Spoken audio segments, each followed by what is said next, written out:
Operation सिंदूर को एक as a military operation आप कैसे देखते हैं और as a political fallout आप क्या देखते हैं? देखिए, ऑपरेशन सिंदूर, मैं कोई मिलिट्री का विशेषज्ञ हूँ नहीं, और मैं उनमें से नहीं हूँ जो कहूँगा कि देश के बाहर और विपक्ष क्या कर रहा है। मैं सरकार की बात मान लेता हूँ।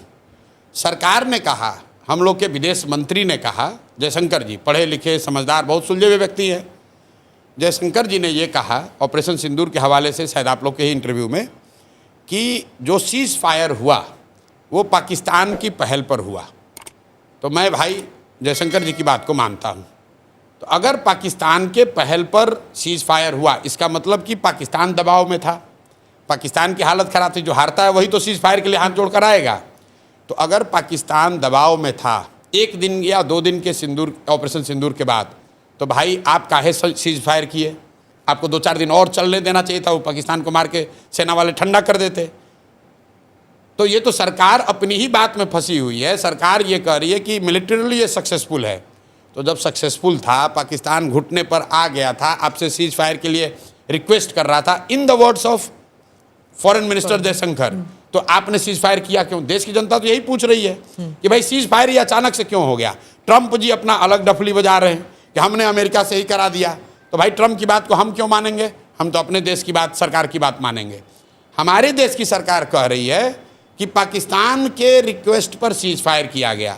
तो देश के नागरिक होने के नाते हम लोग पूछ रहे हैं कि भाई इतने दिन के बाद मौका मिला था, आपने ऑपरेशन सिंदूर शुरू किया, देश भर के लोग आपके साथ खड़े हुए, और पाकिस्तान की हालत ये हो गई कि एक ही दिन में सीज फायर के लिए वो घुटने पर आ गए थे, तो 2-4 दिन और चलने देते। सर, और अगर क्या ऑब्जेक्टिव था जो पूरा हो गया कि मीडिया में तो ये चला कि इस्लामाबाद लेना ऑब्जेक्टिव है, नहीं, वो तो मीडिया में तो ये चला कि बलूचिस्तान को स्वतंत्र कराना ऑब्जेक्टिव है, मीडिया में तो ये चला कि जैसे इंदिरा जी ने, सुनिए ना भाई, हम कैसे बोल रहे हैं, मैं बोल रहा हूं भाई, लोगों ने ये कहा, सुनिए, अमित शाह जी ने कहा है पार्लियामेंट में कि हम लोग वो लोग हैं जो देश के लिए जीने मरने वाले हैं, पाकिस्तान ऑक्यूपाइड कश्मीर को लेना हमारा लक्ष्य है।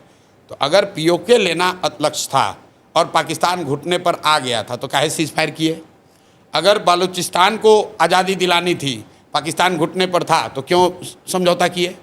आप ही बता दो भाई कि अगर पाकिस्तान डर गया था या घुटने पर था तो क्यों समझौता किए? और अगर नहीं था तो फिर आप जो बता रहे हो वो गलत है। दोनों बात तो सही नहीं हो सकती है। और ये बात सिर्फ जो जयशंकर जी ने कहा है उसी पर कह रहा हूँ। ट्रंप साहब तो कह ही रहे कि हम इंडिया को डरवा, इंडिया पाकिस्तान को दोनों को बुला के डांटे और इन लोगों में समझौता करा दिए। हम ट्रंप की बात पर नहीं जा रहे हैं, हम जयशंकर की बात कह रहे हैं।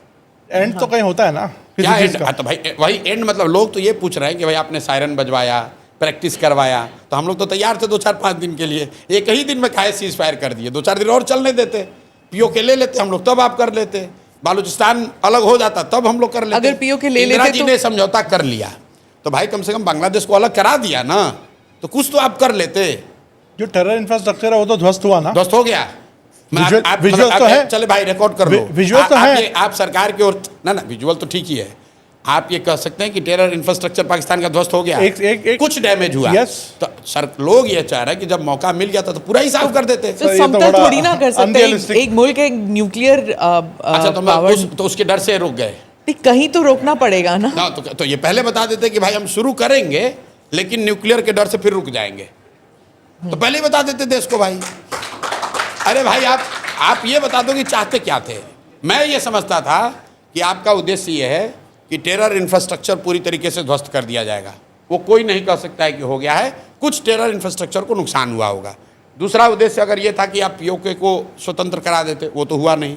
आप बलूचिस्तान के लोग वहाँ शुरू हो गए जोश में आके कि हम लोग तो अलग कराएंगे, अब इंडिया मदद करने वाला है, तब तक हम ही लोग भाग लिए। ये तो मीडिया कह रहा था ना, सरकार ने तो कभी नहीं कहा कि बलूचिस्तान को आज़ादी देना एक लक्ष्य था भारत का, ये तो कभी कहा नहीं। वो तो जैसे इंदिरा जी के भी टाइम में उन्होंने ये थोड़ी ना कहा शुरू में होगा कि हम बांग्लादेश को स्वतंत्र कराना हमारा लक्ष्य है।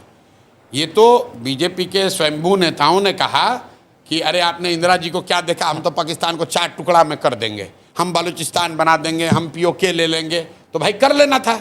फिर आप कह रहे हैं भाई वो तो न्यूक्लियर स्टेट है, तो भाई न्यूक्लियर स्टेट वो एक ऑपरेशन सिंदूर होने के बाद थोड़ी ना बना, वो तो पहले से भी था। वो तो असेसमेंट मोदी जी जैसे विद्वान लोगों ने किया ही होगा पहले से।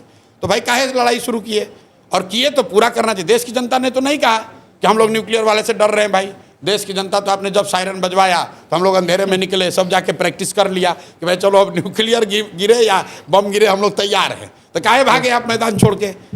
इसका नुकसान है। मैं आपको ऑन सीरियस नोट, बीजेपी को अगर आप मुझे एज एनालिस्ट पूछेंगे तो चुनावी नुकसान होगा। जिस मैनर में ऑपरेशन सिंदूर को जिस मैनर में रोका गया, और ख़ासकर ट्रंप के ट्वीट के बाद, मैं अपना अनुभव आपको बता रहा हूँ। मुझे किसी ने अमेरिका से भेजा उस समय कि ट्रंप ने ट्वीट किया है कि सीज फायर हो गया। तो मैंने कहा यार फोटोशॉप होगा, ये ऐसा कैसे हो सकता है, ये विश्वास नहीं कर सकते हो आप। स्पीच था उनका। हाँ नहीं, ट्वीट पहले, सबसे पहले ट्वीट आया था। तो मुझे ऐसा लगा, मुझे खुद लगा कि अरे यार ये तो हो ही नहीं सकता है। तो मतलब देश की जनता को ये लगा कि यार इतना बड़ा जब हम लोग तैयार मेंटली प्रिपेयर हो ही गए थे तो 1-2 दिन 4 दिन एक उसको लॉजिकल कंक्लूजन तक ले जाना था।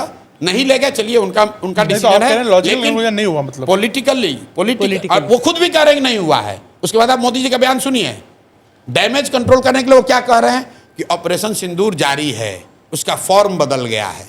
वो भी नहीं कह सकते हैं कि रोक दिया है, क्योंकि उनको भी मालूम है कि देश की जनता ये नहीं चाहती थी कि रुके। जिस तरीके से सीज फायर हुआ उससे बीजेपी को पॉलिटिकल नुकसान होगा। Do subscribe to the ANI Clips channel to get shorter versions of this podcast. Click here to watch the full episode.